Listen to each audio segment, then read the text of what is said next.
ലോക്സഭ പാസാക്കിയ വഖഫ് നിയമ ഭേദഗതി ബിൽ ഇന്ന് രാജ്യസഭയിലും അവതരിപ്പിക്കുകയും രാഷ്ട്രപതി ഒപ്പിടുന്നതോടെ നിയമമാവുകയും ചെയ്യും. പുതിയ ബിൽ യാഥാർത്ഥ്യമാകുന്നതോടെ വഖഫ് നിയമത്തിൽ നിരവധി മാറ്റങ്ങൾ വരും.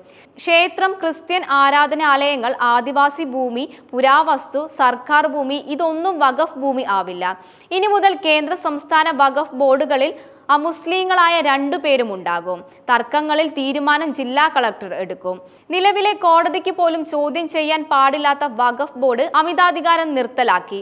വഖഫ് സ്വത്തുക്കളുടെ കൈകാര്യം ചെയ്യൽ, ഭരണം എന്നിവ സങ്കീർണതകൾക്ക് ഒഴിവാക്കി സുതാര്യത ഉറപ്പാക്കലാണ് പുതിയ നിയമത്തിലൂടെ ലക്ഷ്യമിടുന്നതെന്ന് കേന്ദ്ര സർക്കാർ പറയുന്നു. മുസ്ലിം സമുദായത്തിലെ പിന്നോക്ക വിഭാഗങ്ങളായ പസ്മന്തകൾ തുടങ്ങിയവർക്കും മുസ്ലിം സ്ത്രീകൾക്കും വഖഫ് ഭരണത്തിൽ പ്രാതിനിധ്യം ഉറപ്പാക്കുന്നു. വഖഫ് സ്വത്തുക്കളുടെ ഭരണത്തിൽ ന്യൂനത സാങ്കേതിക വിദ്യ പ്രയോജനപ്പെടുത്തും. പുതിയ നിയമത്തിലെ പ്രധാന മാറ്റങ്ങൾ: ആർക്കും വഖഫ് നൽകാമെന്നത് ഒഴിവാക്കി. ഇസ്ലാം മതം 5 വർഷമെങ്കിലും ആചരിക്കുന്നവർക്ക് മാത്രമേ കഴിയൂവെന്ന് ഭേദഗതി. വഖഫ് സ്വത്തായി മാറ്റും മുമ്പ് സ്ത്രീകൾക്ക് അവരുടെ പിന്തുടർച്ച അവകാശപ്രകാരം സ്വത്ത് നൽകണം.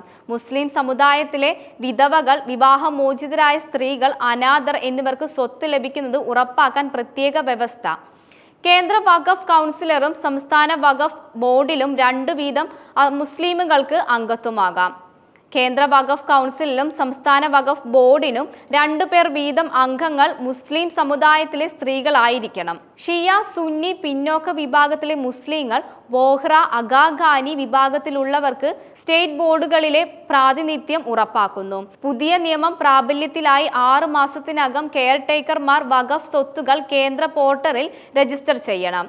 വഖഫാണോ സർക്കാർ ഭൂമിയാണോ എന്ന തർക്കമുയർന്നാൽ ജില്ലാ കളക്ടർ മുകളിലുള്ള ഉദ്യോഗസ്ഥർ അക്കാര്യം പരിശോധിച്ച് തീരുമാനമാക്കണം.